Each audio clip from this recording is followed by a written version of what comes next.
Hello everyone, मैं doctor Anju. Corona के समय आपने गिलोय के बारे में काफ़ी सुना होगा। कोरोना से बचने का एकमात्र उपाय है इम्यूनिटी बढ़ाना, क्योंकि ये सबसे ज़्यादा उन्हीं लोगों को अफेक्ट करता है जिसका इम्यून सिस्टम वीक होता है। तो आयुर्वेद में ऐसी अनेक औषधियों के बारे में बताया गया है जो इम्यूनिटी बढ़ाने का काम करती हैं। उसमें एक है गिलोय। और गिलोय को लेकर कुछ लोगों की शिकायत रही है कि गिलोय के सेवन से उनके शरीर में उनको अनेक तरह की समस्याओं का सामना करना पड़ा। तो आज की वीडियो में हम इसी बारे में चर्चा करेंगे कि कौन सी समस्याएं हुई और उनसे कैसे बचा जा सकता है। अगर आप पहली बार मेरा वीडियो देख रहे हैं तो वीडियो को लाइक करें, चैनल को सब्सक्राइब करें और बेल आइकन को प्रेस करें ताकि मेरा वीडियो सबसे पहले आपके पास पहुंच सके। आइए सबसे पहले बात करते हैं कि गिलोय को कैसे पहचानें। गिलोय की बेल होती है जिसको घर पर आसानी से किसी भी गमले में या पेड़ के सहारे या फिर दीवार के पास लगाया जा सकता है। नीम के ऊपर चढ़ने वाली गिलोय को सबसे बेस्ट माना जाता है। गिलोय की जो लीव्स होती हैं वो हार्ट के शेप की या पान के पत्ते के शेप की होती हैं। इसका बोटेनिकल नेम टिनोस्पोरा कार्डिफोलिया है। इसको अमृता भी कहा जाता है, यानी कि नाम से ही पता चल रहा है, अमृता मतलब कभी न मरने वाली। इसके अलावा इसको चक्कर लक्षणिका भी कहा गया है। अगर इसके स्टेम यानी तने को काट कर देखेंगे तो उसमें चक्कर की जैसी शेप दिखाई देती है, इसलिए इसको चक्कर लक्षणिका कहा गया है। आइए जानते हैं गिलोय के हेल्थ बेनिफिट्स के बारे में। इसको ज्वर नाशक कहा गया है। ज्वर यानी फीवर का नाश करने वाली।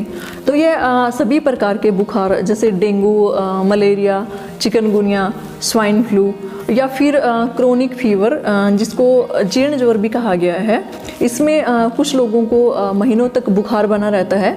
काफ़ी दवाई लेने के बाद भी बुखार नहीं जाता है। तो ऐसी कंडीशन में गिलोय का उपयोग एक संजीवनी की तरह काम करता है। इसके अलावा ये डेंगू जैसी खतरनाक बीमारी में जिसमें रोगी की प्लेटलेट्स डाउन आती रहती हैं और वह गंभीर स्थिति में पहुंच जाता है, तो ऐसी कंडीशन में गिलोय का सेवन करने से यह बुखार को उतारता है और साथ ही साथ प्लेटलेट्स को भी बहुत तेज़ी से बढ़ाने में मदद करता है।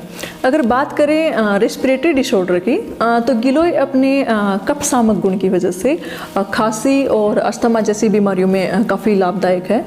और अपने एंटी एलर्जिक गुण की वजह से पुरानी से पुरानी खांसी को भी जड़ से ख़त्म करने में यह बहुत मदद करता है। इसके लिए गिलोय की 2 चम्मच रस को शहद के साथ मिलाकर सेवन करना चाहिए। गिलोय को इम्यूनिटी बूस्टर भी कहा गया है।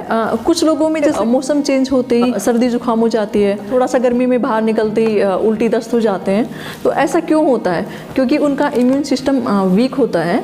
तो ऐसे लोग अगर गिलोय का लगातार सेवन करते हैं तो उससे इम्यूनिटी बूस्ट होती है और ऐसी मौसमी बीमारियों से आसानी से वो बच सकते हैं। और गिलोय के सेवन से वायरस से होने वाली बीमारियों से भी बचाव हो जाता है। अगर बात करें लीवर डिसऑर्डर की, तो यह हेपेटाइटिस, फैटी लीवर और जॉन्डिस जिसको पीलिया भी कहा जाता है, ऐसी बीमारियों में काफ़ी चमत्कारिक फ़ायदा करता है। जॉन्डिस यानी पीलिया के रोगियों को गिलोय की पत्तियों का चूर्ण शहद के साथ मिलाकर उपयोग करना चाहिए। इसके साथ ही यह पाइल्स के रोगियों में भी बहुत फ़ायदा करता है। पाइल्स के रोगियों को गिलोय का चूर्ण छाछ के साथ सेवन करना चाहिए। इससे उनमें ब्लीडिंग बंद हो जाती है और दर्द में भी राहत मिलती है। अगर बात करें गाउट और आर्थराइटिस जिसको गठिया भी कहते हैं, इसमें रोगी को जोड़ों में इतना दर्द होता है कि उसका उठना बैठना चलना फिरना काफ़ी मुश्किल हो जाता है और वो अपने दैनिक जीवन के काम करने में भी काफ़ी कठिनाई महसूस करता है। तो ऐसे वात दोष वाली बीमारियों में गिलोय अपने वात शामक गुण की वजह से अद्भुत फायदे दिखाता है। गठिया के रोगियों को गिलोय चूर्ण का सेवन दूध के साथ करना चाहिए। इससे उनको दर्द और सूजन में राहत मिलती है और हड्डियां हैं वो भी मजबूत बनती हैं। गिलोय को रक्त शोधक भी कहा गया है। ये ब्लड प्योरीफाई करके शरीर में होने वाली स्किन डिजीज जैसे कि acne, pimple, itching, rashes, dandruff और रिंकल्स को भी कम करके स्किन को हेल्दी और ग्लोइंग बनाती है। इसके साथ ही यह कुछ लोगों को बार बार प्यास लगना या फिर उनके शरीर में बहुत ज़्यादा गर्मी होना, चाहे वो एसिडिटी हो या फिर पूरे शरीर में जलन हो, ऐसी कंडीशन में गिलोय अपने पित्त शामक गुण की वजह से इन लक्षणों को काफ़ी कम करने में मदद करती है। आज के समय में जैसी दिनचर्या हो गई है और जैसा खान पान हो गया है, उससे बीपी और शुगर के मरीजों में काफ़ी संख्या में बढ़ोतरी हुई है।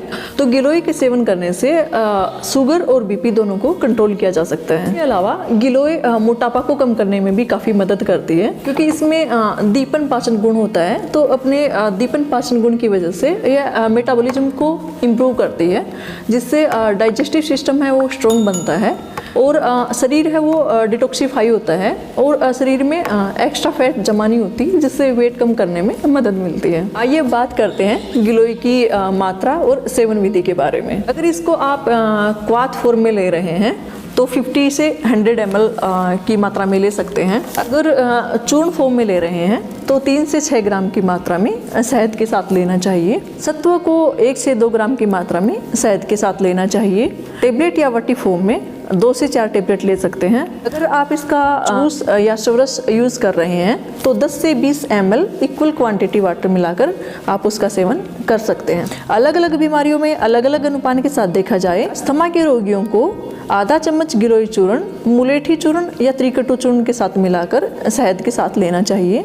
प्लेटलेट्स बढ़ाने के लिए गिलोय का रस पपीते के पत्तों के रस के साथ लेना चाहिए। पुरानी खांसी में गिलोय 2 चम्मच रस शहद के साथ लेना चाहिए। मोटापे में अगर गिलोय का सेवन कर रहे हैं तो गिलोय रस इक्वल क्वांटिटी पानी मिलाकर खाली पेट लेना चाहिए, या फिर गिलोय का चूर्ण त्रिफला चूर्ण के साथ सेवन करना चाहिए। डायबिटीज़ के रोगियों को रोज रात में 1 चम्मच गिलोय का चूर्ण 1 गिलास पानी में डालकर रखें और सुबह इस पानी को छानकर पीने से काफ़ी फायदा मिलता है। गिलोय का काढ़ा तैयार करने के लिए आपको इतनी साइज़ की गिलोय लेनी है। इसको कूट कर या फिर टुकड़ों में काट कर 4 कप पानी डालकर उबालना है और 1 कप शेष रहने तक उबालें और छान कर गुनगुना करके पीना है। गिलोय को हमेशा ताज़ा ही यूज़ करना चाहिए। अगर सूखी गिलोय यूज़ कर रहे हैं तो उसे रात भर पानी में भिगोकर सुबह काढ़ा बनाने में उपयोग करें। उबालते समय काढ़े को ढके नहीं तथा धीमी आंच पर ही पकाना है। काढ़े को फ्रेश ही यूज़ करना है, इसको दोबारा गर्म करके यूज़ नहीं करना चाहिए। और अगर चूर्ण का उपयोग काढ़ा बनाने में कर रहे हैं तो 3 चम्मच चूर्ण लेकर उसको 4 कप पानी में उबालना है और 1 कप शेष रहने पर उसका उपयोग करना है। फाइनली हम बात करते हैं कि गिलोय को लेकर काफ़ी लोगों के मन में ये डाउट रहता है कि गिलोय का सेवन करें या नहीं करें, या फिर काफ़ी लोगों की ये कंप्लेन रही है कि गिलोय के सेवन से उनको जी मिचलाना, पेट में जलन, एसिडिटी या पेशाब में जलन ऐसी समस्याओं का सामना करना पड़ा है। तो मैं ये बात क्लियर कर देना चाहती हूँ कि गिलोय कभी भी अकेली पित्त दोष वाले लक्षणों को नहीं बढ़ाता है, क्योंकि यह त्रिदोष शामक होती है। जैसे कि हमने पहले भी बताया है, त्रिदोष शामक यानी वात पित्त कफ तीनों दोषों का समन करती है। तो अपने पित्त शामक गुण की वजह से यह पित्त दोष का समन करती है, ना कि पित्त दोष के लक्षणों को बढ़ाती है।